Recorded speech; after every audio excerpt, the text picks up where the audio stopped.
दोस्तों आज हम इस वीडियो में पढ़ेंगे कक्षा 10 का गणित अभ्यास पहला वास्तविक संख्याएं। परिचय पहले हम जानेंगे कि इस चैप्टर में जो चीज़ें आपको काम में आनी है उसके बारे में हम आपको बताएंगे। फिर आपको अगले वीडियो में इसका जो पहला अभ्यास है उस चैप्टर को पढ़ाया जाएगा। तो पहले इसमें बताया गया वास्तविक संख्याएं। पाठ का नाम है वास्तविक संख्याएं। इसमें आपको पहला पॉइंट आपका प्राकृतिक संख्याएं, जिसको बोलते हैं नेचुरल नंबर।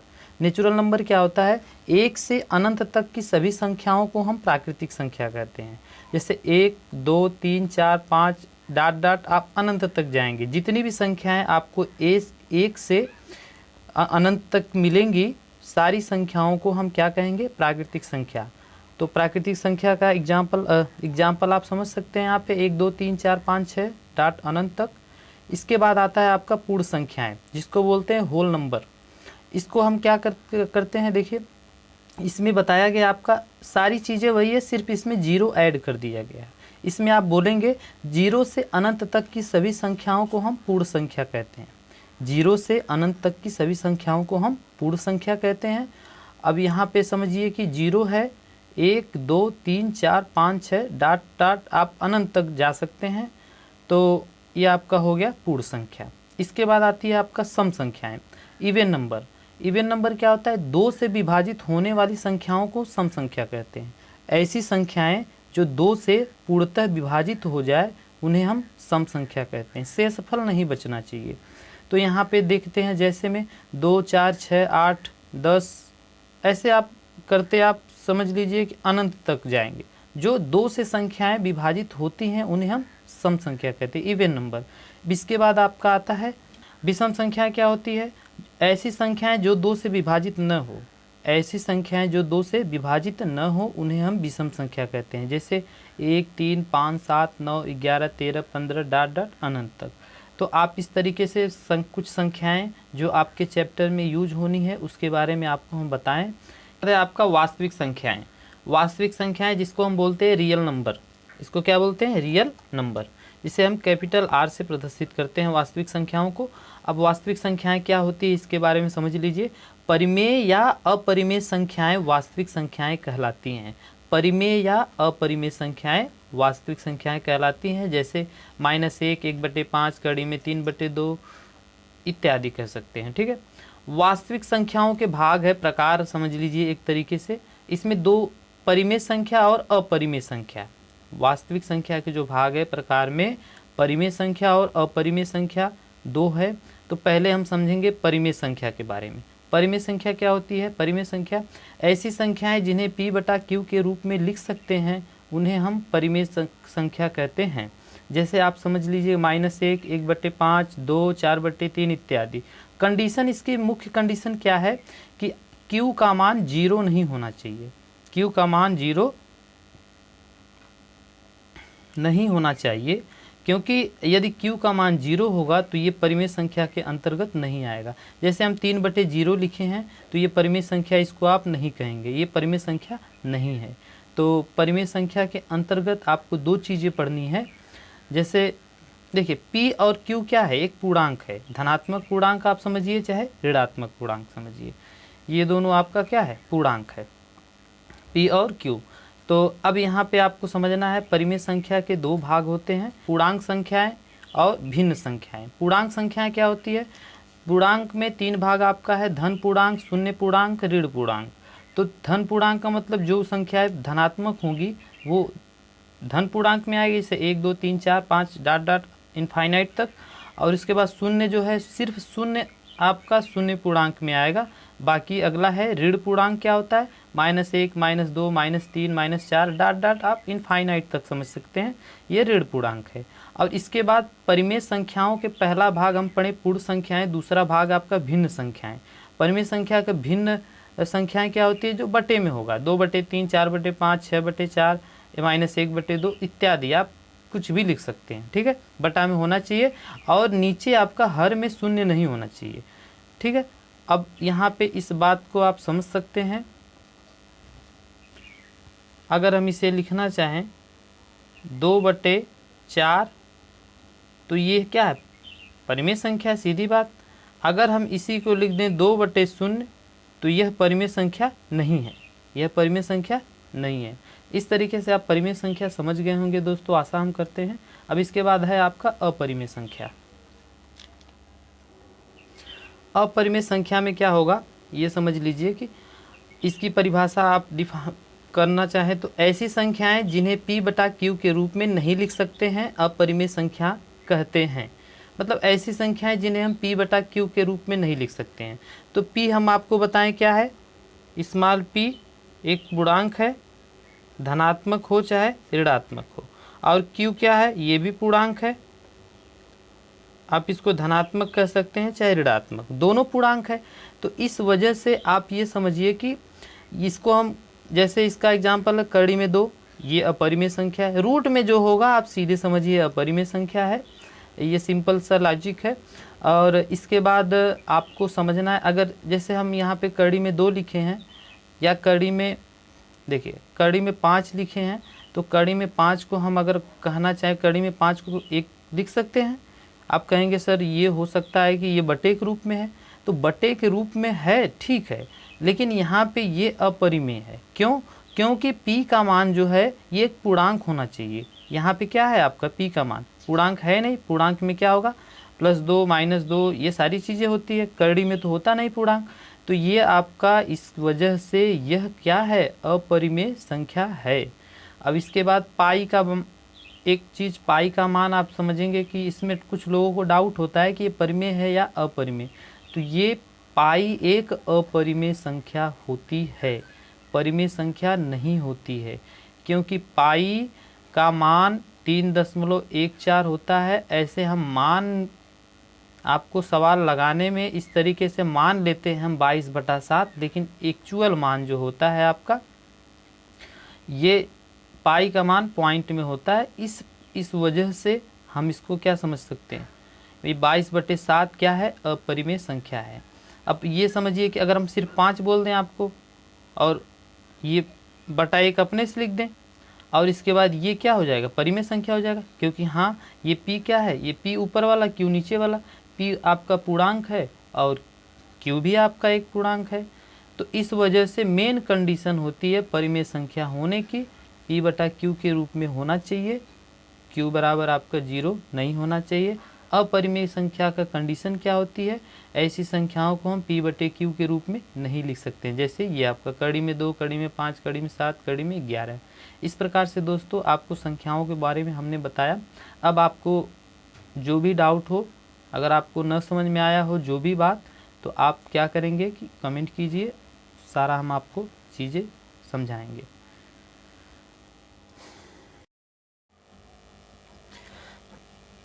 अब हम समझेंगे कक्षा 10 का अध्याय 1 वास्तविक संख्याएं। इसके बारे में आपको पहला चैप्टर आपका है HCF, जिसे हम बोलते हैं HCF को हाईएस्ट कॉमन फैक्टर, महत्तम समापवर्तक। सामान्य विधि पहले हम जानेंगे। इसकी 2-3 विधियां हैं। तो पहला आप समझिएगा, पहले आपको पढ़ना है, पहला आप समझिए गुणनखंड विधि,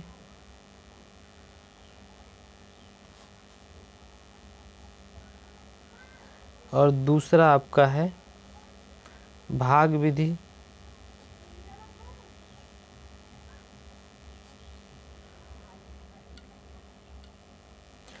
और तीसरा पॉइंट आपका है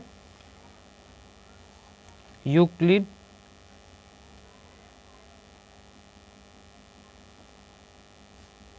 विभाजन एल्गोरिथम।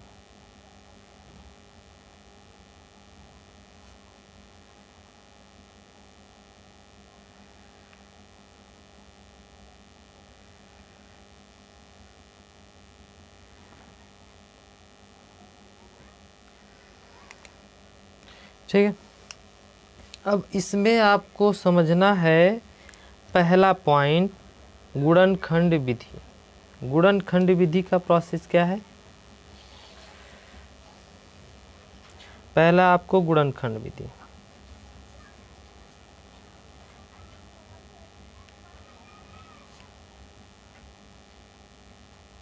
गुणनखंड विधि में जैसे आपको दे दिया गया 25 और 15, का क्वेश्चन है, HCF ज्ञात कीजिए।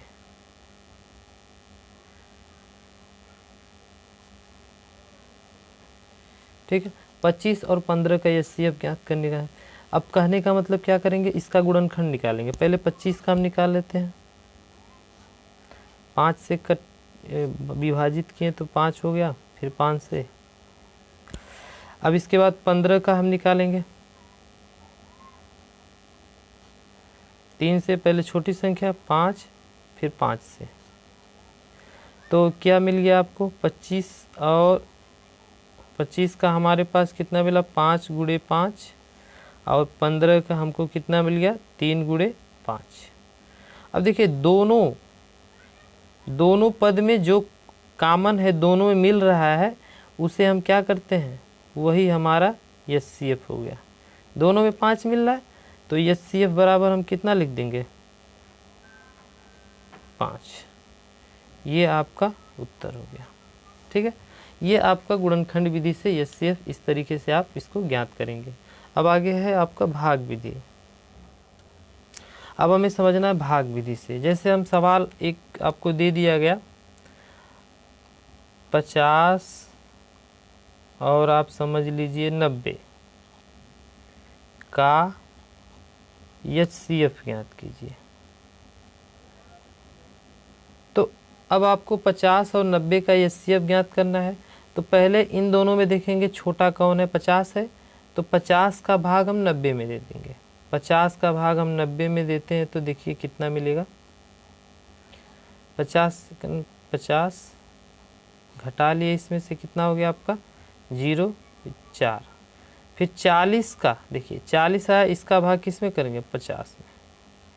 तो क्या हो जाएगा, 40 से करने 40, कितना मिल गया घटाने पर 10।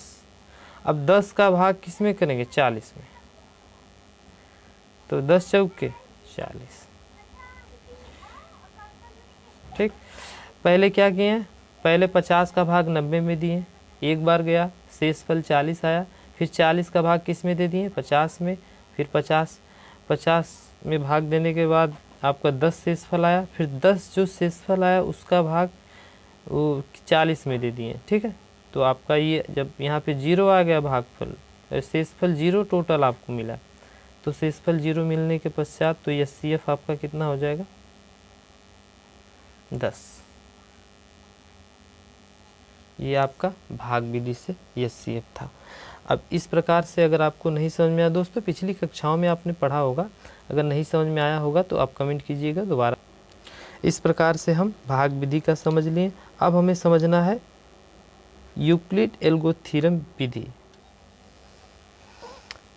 दोस्तों अब हमें समझना है यूक्लिड विभाजन एल्गोरिथम का। अब इसमें देखिए, जैसे अब एक सवाल दे दिया गया आपका 85 और 95 का HCF। तो 85 95 का HCF ज्ञात करना, तो हमें पता है कि छोटा वाला पद पहले हम ले लेंगे, 85 भाग आपको करना है, जैसे आप नॉर्मल जिस तरीके से करते थे उस तरीके से करना है। 95 भाग देंगे 85 का भाग 95, तो एक बार आएगा, तो आपको मिल गया 85, घटाए यहाँ से मिल गया आपको 10। तो दोस्तों अब इसका थ्योरम क्या है, पहले आप इसका फार्मूला समझेंगे। इसका फार्मूला ये कहता है कि देखिए, जो इन दोनों में सबसे बड़ी वाली संख्या कौन है, 95। तो A आपका हो गया 95। देखिए इसका क्या कहता है, यहाँ इसका फार्मूला होता है A बराबर BQ प्लस R। कंडीशन क्या होती है, ठीक है, कंडीशन क्या होती है कि R का मान, देखिए ये कंडीशन है। अभी इसका मतलब क्या होगा ये हम आपको बता रहे हैं। पहले हम क्या करते हैं, यहाँ पे देखेंगे कौन क्या है। A आपका ठीक है 95 हो गया, B आपका क्या है दूसरा जो छोटा वाला पद है बी आपका कितना है 85। अब बचे हैं आपका क्यू और आर। तो क्यू आपका देखिए जो भागफल होगा, देखिए ये भाजक है,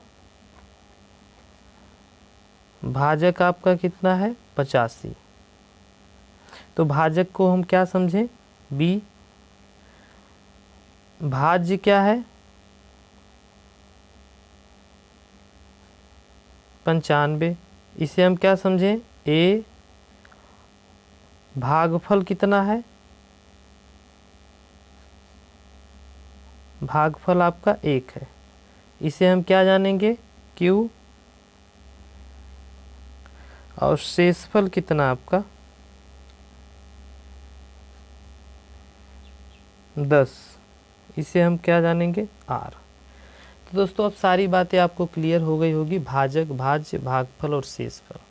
तो ए, बी और आपका क्यू आर, ये सब चीज़ें आपको क्लियर हो गया। इसका मतलब देखिए क्या है, आर का मान 0 के बराबर हो या फिर 0 से बड़ा हो।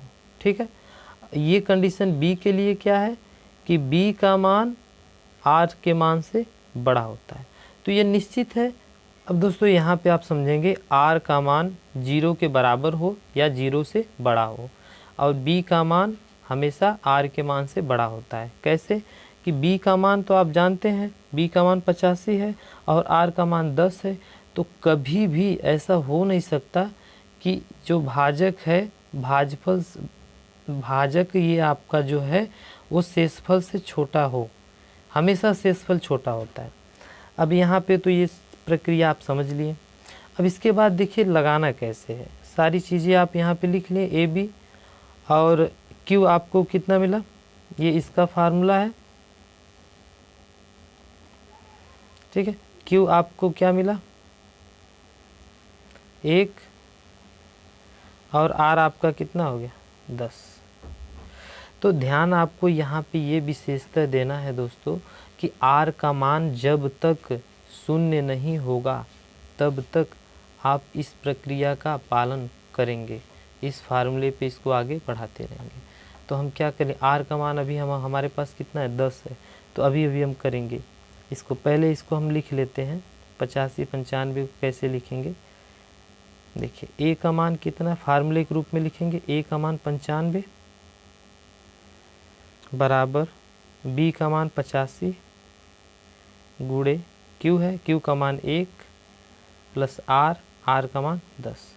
तो जब तक यहाँ पे आर का मान 0 नहीं होगा तब तक हम आगे यही प्रक्रिया करते रहेंगे। तो अब देखिए कौन कौन सा टर्म हमको लेकर आगे की प्रक्रिया करना है। यहाँ पे लिखेंगे चूँकि R is not equal to 0, तब कौन कौन सा ध्यान दीजिएगा, इसमें आपको विशेषतः ध्यान देना है ये वाला टर्म 85 और 10। अब यही दोनों को लेकर हम आगे की प्रक्रिया करेंगे। तो क्या होगा, तब 85 और 10 का विभाजन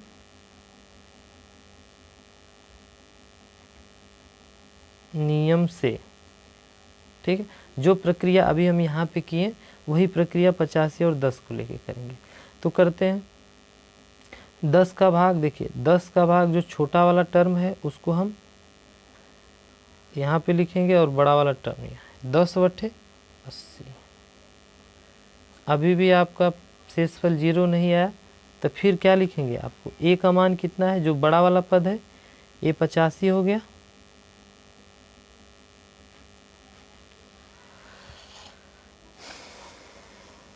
ए आपका 85 हो गया, बी आपका कितना है 10। आपको बार बार ये लिखना नहीं है, हम आपको समझाने के लिए बस इस सवाल में आपको लिख दे रहे हैं। क्यू आपका 8 और आर आपका 5।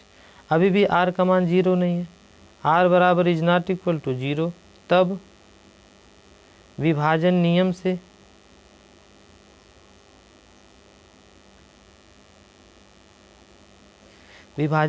तो हमको किसे पहले देखिए इसको हम लिखेंगे क्या, ए बराबर 85, बी बराबर आपका 10, क्यू का मान 8 प्लस आर का मान 5। ये प्रक्रिया तब तक हम दोहराएंगे, ये जो ऐसे हम कर रहे हैं, जब तक यहाँ पे आर का मान 0 नहीं होगा। तो आर बराबर 0 नहीं है, तब क्या हो जाएगा, अब इसको और इसे 10 और 5 को लेंगे, तो जो छोटा वाला है वो यहाँ पे रहेगा और 10 अंदर हो जाएगा, 5 दूना 10, ये हो गया आपका 0। अब 0 आ गया तो अब ध्यान दीजिएगा, यहीं पे आपको समझना है। इसके बाद का प्रोसेस हम कर रहे हैं दोस्तों, समझ लीजिएगा यहाँ से। अब इसके बाद के प्रोसेस यहाँ पे है, ये क्या होगा कि अब इसको लिखना है, तो a बराबर कितना है आपका 10, b बराबर 5, q बराबर 2, r बराबर 0। अब ये 0 हो गया ना। अब r बराबर जब 0 हो गया तो अब समझिए कि आपका ये CF आ जाएगा। ये अब तुलना करेंगे, b का मान वही जो आप समझेंगे कि जो b का मान है वही HCF होगा। अगर हम इसको तुलना करते हैं, किससे तुलना करते हैं, a बराबर बी क्यू प्लस आर से, a बराबर बी क्यू प्लस आर से यदि तुलना करते हैं तो b बराबर हमको कितना मिलेगा 5, तो b का मान 5 हो गया, तो HCF बराबर आपको कितना मिल गया 5। ये आपका उत्तर है दोस्तों। इस प्रकार से आपको सवाल को समझना है। अगर जो चीज़ें आपको समझ में नहीं आई है वो आप दोबारा से पूछ सकते हैं कमेंट करके। पहले आपको एक बार फिर से इसको हम रिपीट कर देते हैं। करना क्या है, 85 95 का HCF आपको ज्ञात करना है। तो ज्ञात करने के लिए सबसे पहले हमको ये देखना पड़ता है इन दोनों में बड़ी संख्या कौन है। जो बड़ी संख्या होती है उसे हम A समझेंगे, जो छोटी संख्या होती है उसे हम B समझेंगे। अब इसके बाद यहाँ पे आपको एक फार्मूला बताया यूक्लिड विभाजन नियम का, A बराबर बी क्यू प्लस आर, जो कि बताया गया आर का मान 0 के बराबर हो या 0 से बड़ा हो। अब B से क्या होता है, B से हमेशा छोटा होता है आर का मान। तो अब यहाँ पे A B Q R सब चीज़ें क्या हैं, तो यहाँ पे हम आपको बताएं कि पहले आप 85 का 95 में भाग देंगे, तो ये आपका 85 भाजक है, तो इसे हम B समझेंगे। और 95 आपका क्या है, भाज्य है, बड़ा वाला टर्म, इसे A समझेंगे। इसके बाद भागफल आपका 1 है, तो ये Q जो होगा, शेषफल आपका 10 है, तो ये आपका R होगा। हर बार यही मेथड आपको अपनाना होगा जब तक R का मान 0 न आ जाए। तो यहाँ पे हमने किया, तो इसको हम इस रूप में लिखें इस सवाल को, तो क्या हो गया 95 85 1 प्लस 10। अब हमें लेना कौन सा है, अभी R का मान 0, ये R का मान 10 है, 0 नहीं है यहाँ पे, तो हमको लेना कौन कौन से है, दोबारा लेना यही आपका 10 और 85। किसका मान हमको बराबर लेना है, B और R का। ठीक है, ये B का मान है और R का, तो R बराबर 0 हो गया। अब फिर हम यही दोनों को लेंगे, तो 85 और 10 का फिर विभाजन नियम लगाएंगे, जैसा कि हमने यहाँ लगाया है, शेषफल 5 आया। तो हमने यहाँ पे लिख दिया है, आपको लिखना नहीं है, आपको डायरेक्ट ये टर्म लिखना है सीधे यहाँ से। ठीक है, R बराबर 0 नहीं है, तब विभाजन के नियम से ये आपको डायरेक्ट लिख देना है। हमने आपको समझाने के लिए लिखा है, फिर आगे सवाल में आपको समझाएंगे। तो अभी भी यहाँ पे R का मान देखिए 5 है, 0 नहीं है, तो इस वजह से हमको करना क्या है कि R का मान जब 5 है तो यहाँ पे 10 B का मान है। इन दोनों को फिर से हम एल्गोरिथम नियम से लगाएंगे। तो यहाँ पे देखिए 5 का भाग हम 10 में दिए, फिर A का मान 10, इस तरीके से हम मान निकालेंगे। अब हम अगले वीडियो में दोस्तों मिलते हैं, आपको अभ्यास बताएंगे 1.1 का। तब तक आप इस बात का ध्यान रखिए, अगर आपको ये चीज़ें समझ में आई है तो अपने दोस्तों के साथ शेयर कीजिए और जानकारी सब तक पहुंचाइए। धन्यवाद दोस्तों।